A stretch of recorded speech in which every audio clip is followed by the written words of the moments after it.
C'est un acte de guerre qui a été préparé, organisé, planifié de l'extérieur. Tuez-les, crachez-leur sur le visage, écrasez-les avec vos voitures.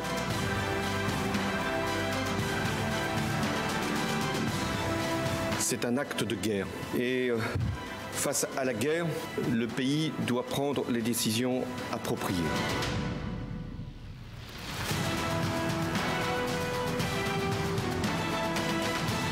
It's an attack not just on the people of France, but this is an attack on all of humanity and the universal values that we share.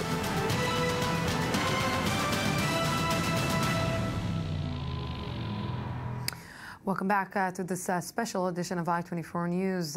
We are still here covering the events of the terror attacks in Paris. And right now, here with me in the studio is Amir Oren, government and defense analyst for Arts Daily newspaper. Good evening. Also with me here in the studio, Arsen Ostrovsky, Middle East analyst and international human rights lawyer. Good evening. Thank you very much for joining me. And also Annie Arnaim, i24 News journalist. Good evening. Thank you very much for joining me. I'm sorry for my fourth hour here. I want to start with you, Annie, and you know, social media is one essential part of ISIS, of the fight against ISIS, of their state of mind, of their ideology. And the last 24 hours, I think the entire security services community in the world put their eyes and their manpower on what is happening there. But, you know, it took them some time. Like, it wasn't like the Russian plane when some videos emerged just seconds or minutes or hours after what happened. It took them some time. So they wanted to let the people, feel it? Yeah. Again, the social media that's being used by IS is a very interesting way to get across to the people, to put fear in the people. And last night when the attacks happened, I remember going on right away to my IS Twitter list that I check, and right away people were talking about it and, you know, praising the attacks and saying, you know, it was coming to them. And it wasn't just a lone wolf attack, it was a group of lions roaring into the heart of France. What was interesting about IS is that they hijacked the hashtag that people were tweeting. You know, Paris attacks, Paris shootings, and they also started using Paris is burning.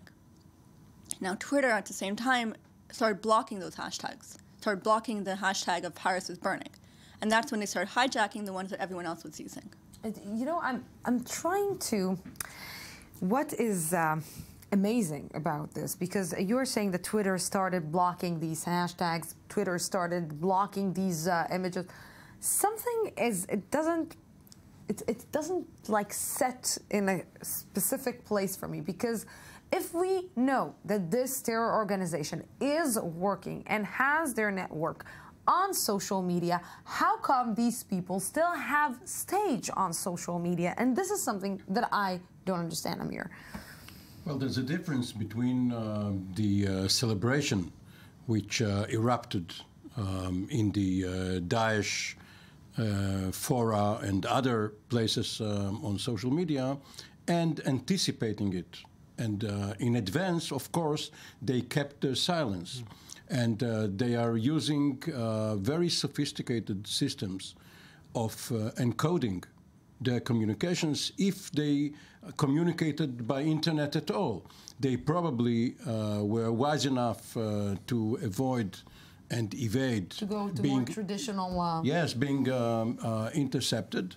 They communicated face-to-face, perhaps by notes given by hand, and obviously, even though all of their suicide vests were professionally manufactured, perhaps in the same place, the French security service and the Belgian security service, if some of them came from Brussels, and the others did not pick up the indications. So one should not see what is happening post facto as indicative of what could have been known before the event. Yeah, how come the social media is not being stopped by the countries that are targeted, like by the United States and by France and by all the, you know, progressed countries, Western countries? How come they, when they know and they understand that the battleground is really essential and really an important part of it is being handled and exists on social media, how come nobody is actually fighting it there? There is a big difference between fighting these people and actually fighting them on social media. It's you get into a very fine battle here as well of free speech versus hate speech. Where do you draw the line?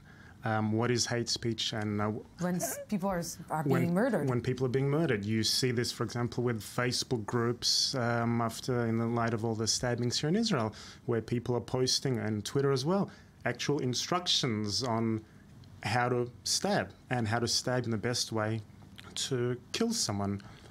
Many of these groups are being reported. Some are taken off. Others, for some inexplicable reason, whether it's YouTube, Facebook, are saying it doesn't meet the necessary criteria. But increasingly, I think they are becoming much more aware of the concerns here, and you're seeing a lot more sites being reported. You're seeing a lot of the major social media networks, YouTube, even Facebook, Twitter, they are taking sites down. Not enough. I mean, you see still, even now, for example, Hamas, they have a Twitter account in English. Twitter account which, they praised just the other day the attacks in Otnian.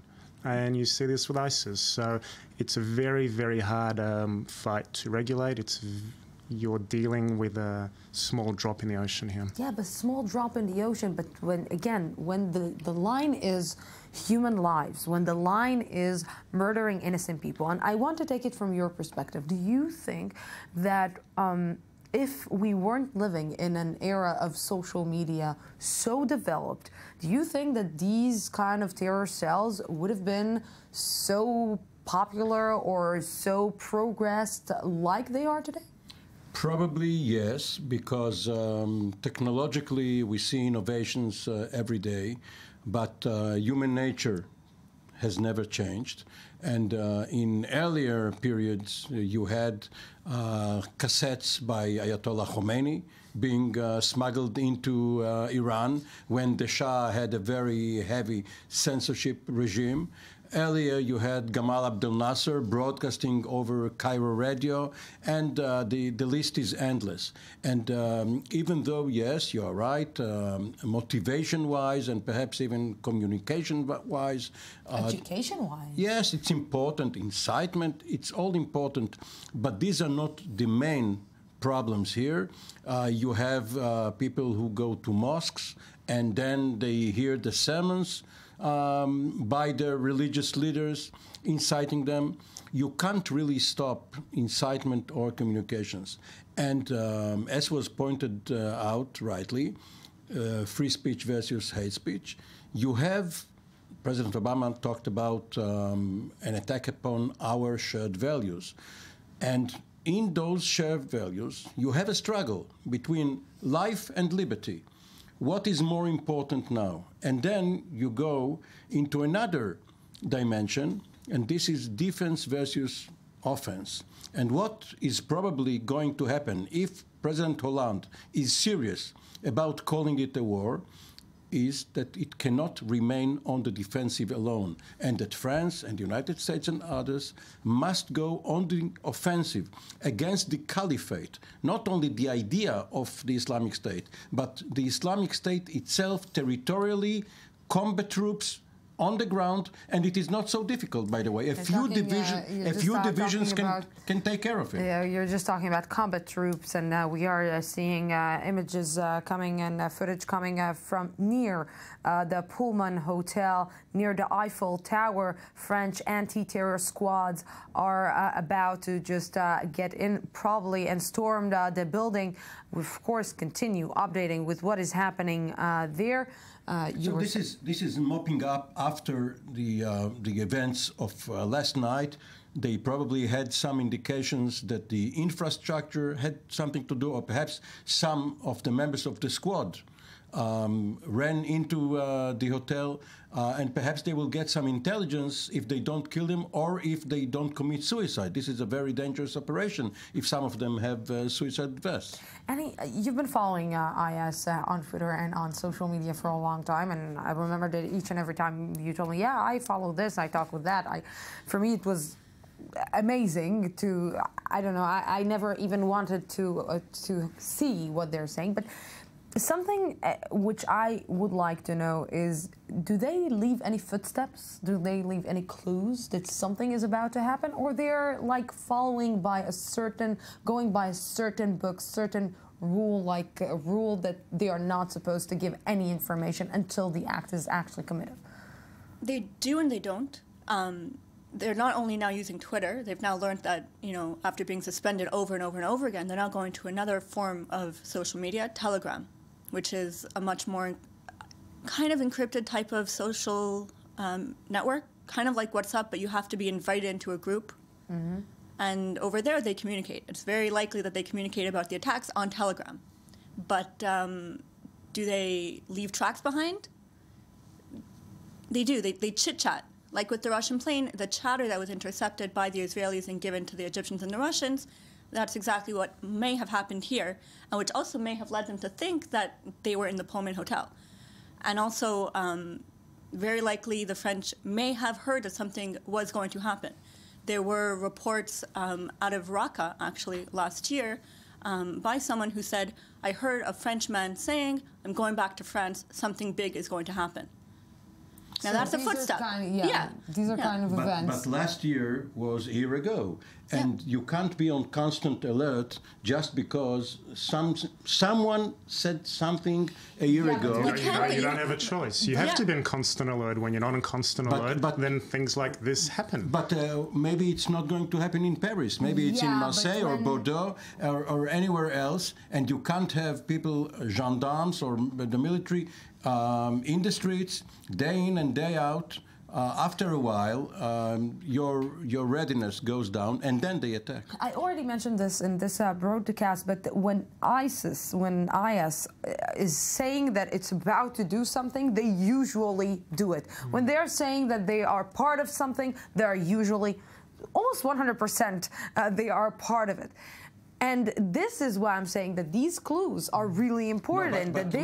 Lucy, there is a difference between strategic warning or even a strategic declaration by your enemy that he is going to do something. Let's take what President Sadat did between 1971 and 73. He announced, if there is no peace process, I am going to cross the canal. This is one dimension. But the most important one, in order to be ready for it, is the operational warning. Where, when, how. And this is what is lacking here. We're just right now. We'll just explain to the viewers. We're watching live pictures, live images coming right now from the Eiffel Tower. This is already not a live footage, but of course we are seeing what you're seeing above the anchor from BFM TV is live footage coming from Paris. Yes, I'm sorry for cutting you. There are 2 points I would make. One is that I do believe that this is something that should have been foreseen. If we look back, we look at Toulouse, we look at the attack in Brussels, we look at just this January, the attacks Charlie Hebdo and the hyper-cacher markets.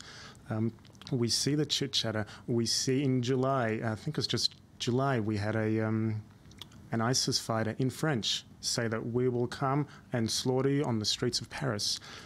So far, the attacks have been fairly narrow in the sense that they've been mostly focused on Syria, Iraq, by and large. But attacks like this, like what happened here, there had to have been, I think, a significant intelligence failure. It is impossible that an attack of this magnitude, which involved guns, which involved suicide vests, which involved coordination, planning, it's hard to grasp how this missed the radar of the French intelligence services. I'm sorry again for cutting you, but you're talking about security services and if they're getting the right information. Just we're getting now that what happened in the Pullman Hotel was false alert. And maybe right now this is the outcome, that each and every thing, small thing that is happening is just making the entire French police just on its feet. And that's exactly what IS wants. They want to put the fear in every single person, be it security service, be it little child. I remember seeing on Twitter a 4-year-old girl, a mother who said her 4-year-old girl said, "Mommy, can I tell my friends I'm not Muslim? I don't want to get hurt." You know, and you have people, when you have little children saying that, when they're afraid, this is exactly what IS wants. The division that this terror organization is creating, and the fact that, again, when they started slaughtering people, they didn't start slaughtering Europeans. They started slaughtering Muslims. And in the video, in the recent video that we saw, they said in the video, you need to choose the Muslims. You need to choose whether you're with us and the Prophet, or you are with them, and then you will pay the price for being with them. Like, it's the division that they're creating inside the society is something that, you know, exactly, this will, which maybe, and one of the aims is to create some kind of a war, a civil war between the Muslim society, the minority society, and the majority society. Which is why you can't stay on the defensive, because if all you have are stricter security measures within your society, and you start ethnic profiling, and you look much more harshly at Muslims, French citizens of the Muslim religion, even though they have equal rights, then it's downhill. You must go on the offensive, and you must destroy this organization in its strongholds in Raqqa and in other places in Syria and Iraq. And apparently what has happened at Pearl Harbor in 1941, what has happened in New York and in Washington on September 11, 2001, could happen now. You must have, unfortunately, but you must have a disaster first in order to have political will, not only by the leadership of the country, but also by the population, because the population understands that they are going to pay a price anyway.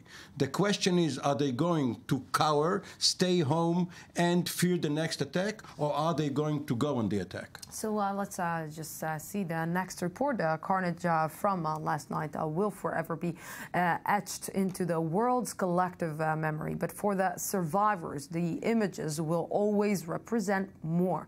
An experience that changed their lives. ABC News has more. We were walking and we heard a handful of gunshots. We heard a bunch of gunshots, maybe 8 to 10, and then there was kind of a pause, and then there were a few more. And there are police crouched behind doorways and trees. I don't think anybody around really understood what was going on. And you could hear the gunshots again and again. And we waited for the terrorists to reload again their weapons. We just turned around and ran for our lives. It was lines of ambulances and ambulances running by. That somebody saw a body lying in the street. I saw a couple of people wounded. I saw this one girl with a wound in her thigh. So everybody at that point lying on the floor to escape the bullets. And we just stood there in silence. I pray for the victims and for the families. Most of them died meters away from me. Some of them on me. So I pray for them.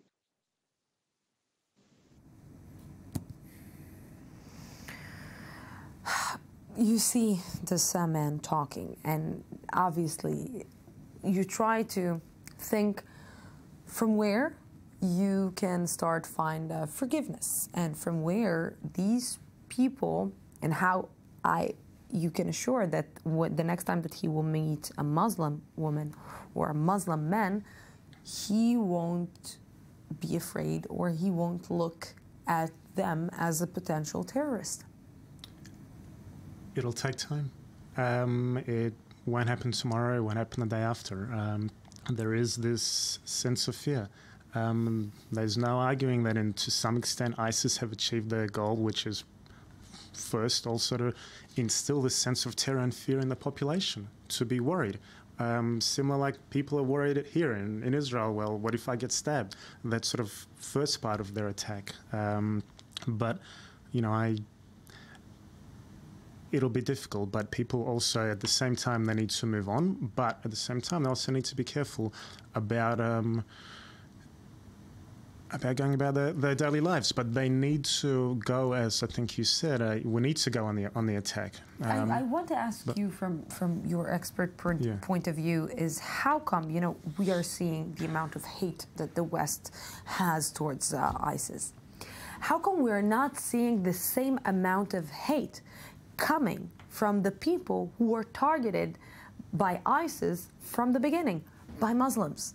How come we're not seeing Muslims going out against ISIS and saying, like we're seeing this feelings among Europeans or Americans or... I think partly it's fear, partly it's, you know, we will not defeat this until we can diagnose the problem. The problem is this militant jihadist Islam. And until people can say it, you have even world leaders saying, they say Daesh. They won't even say ISIS or Islamic State. Europe has to say it. They need to say it. That's the first step in, you know, in defeating this. Until you can diagnose it, you can't defeat it. You need to go on the attack. There needs to be, I think, not only a greater military presence, both overseas, but at the same time at home. Many of these people are homegrown terrorists. One of the attackers here, he was a Frenchman. Another one we know was found with a Syrian passport, which just a few hours ago it was showing that he had actually come through Greece as a migrant just in October. And if I can just touch on that really quickly, about the passports, when IS took over parts of Syria, they took into their possession thousands of empty Syrian passports from the government. And it's very easy to buy a fake passport and fake ID in Turkey.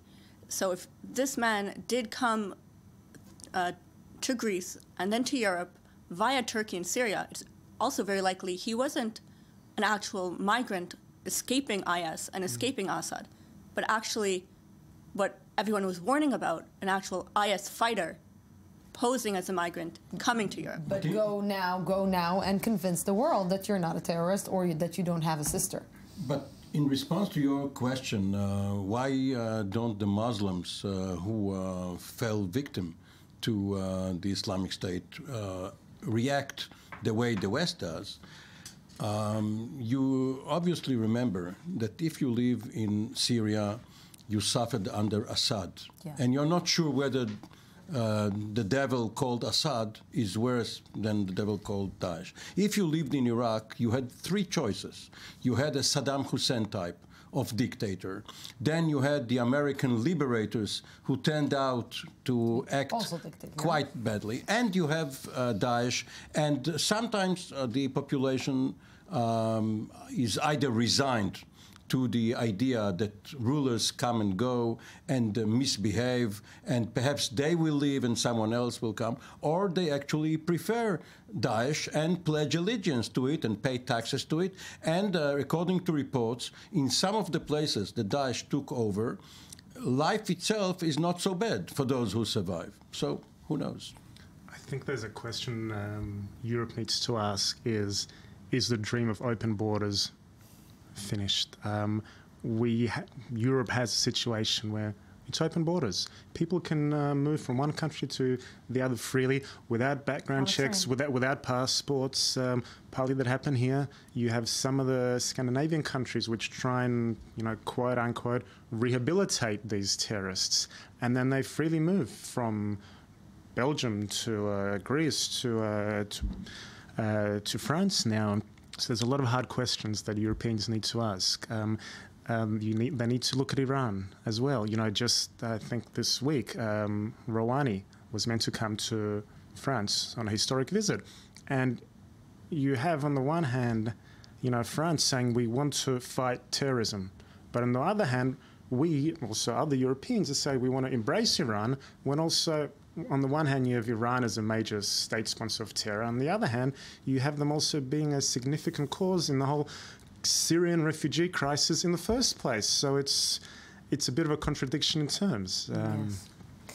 So first, I want to, Amir, you're staying with me, and Annie, thank you very much for staying, and also thank you for being with me. We're going out for our last break, and then we will be back for the last part of this extended special edition.